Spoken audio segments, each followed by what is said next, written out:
A primavera está a chegar e com ela novos ritmos de leitura. Leia artigos de opinião e receba acesso antecipado a todos os episódios de Podcast Plus. Acompanhe a atualidade ao minuto.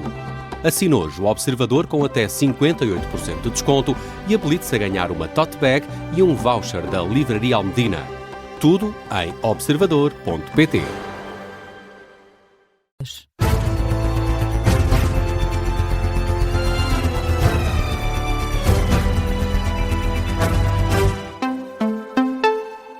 As notícias com Beatriz Félix.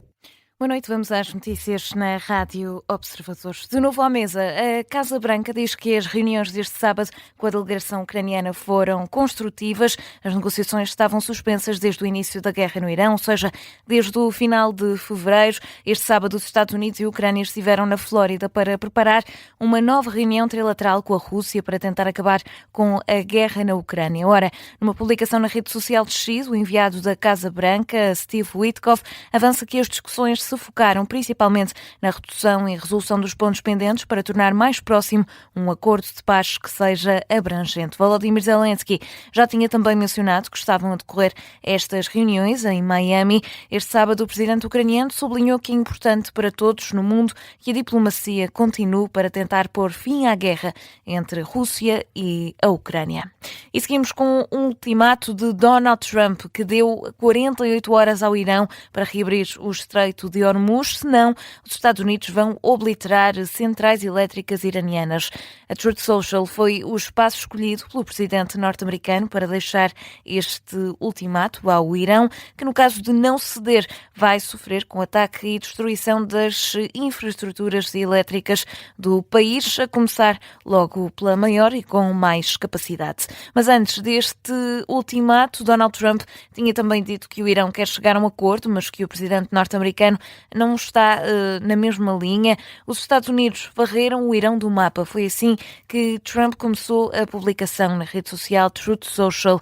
Disse estar a cumprir com os objetivos que estabeleceu para o Irão e com semanas de avanço em relação ao calendário previsto. Sublinha também que a liderança iraniana desapareceu, que a Marinha e a Força Aérea do país estão destruídas e, por isso, o Irão não tem qualquer base para alcançar um acordo.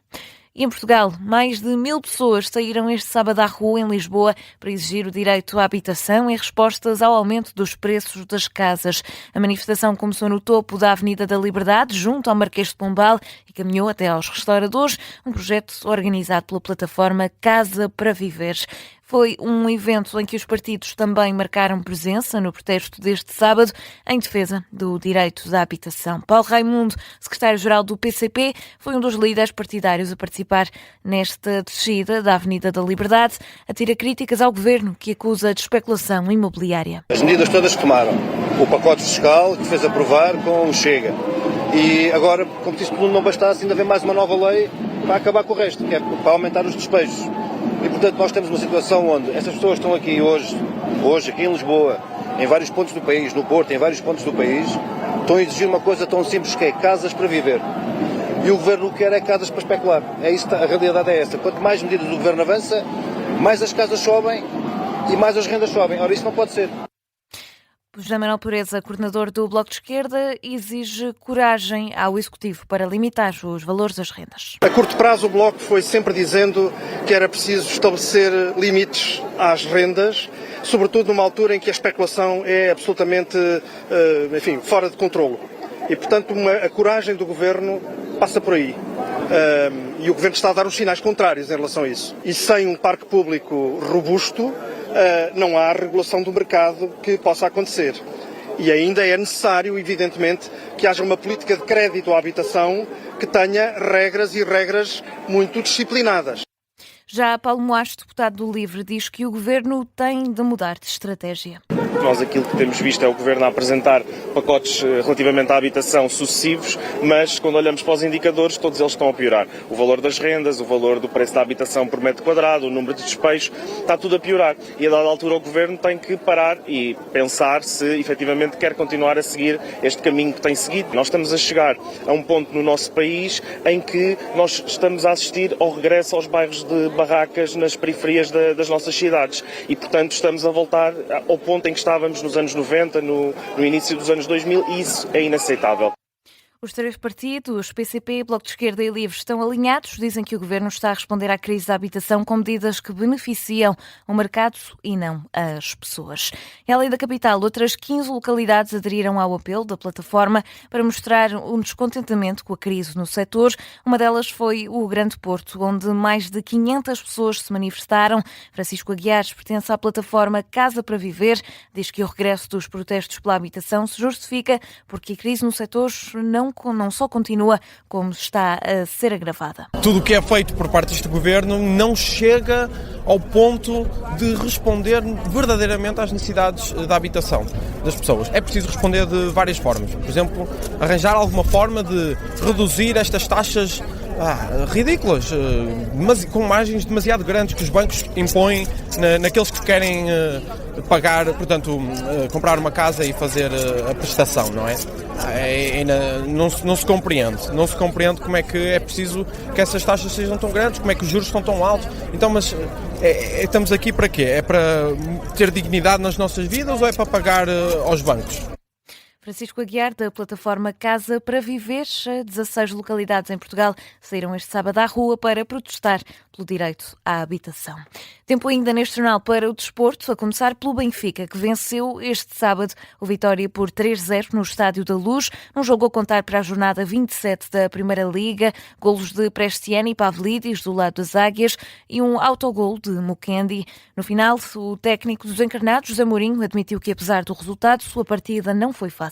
O jogo teve um período difícil para nós, teve um período em que o Vitória, na primeira parte, teve ali uns 20 minutos em que, sem nos ameaçar muito, mas criou-nos imensos problemas. Foi difícil para nós pressionar, foi difícil para nós roubar bola, foi difícil para nós ter iniciativa e mérito para eles que conseguiram transformar o jogo. O jogo no início parecia fácil, eu depois do 1-0 pensei vai chegar o segundo, vai chegar o terceiro, e não chegou o segundo nem o terceiro, e chegou domínio da parte do Vitória, que fez uma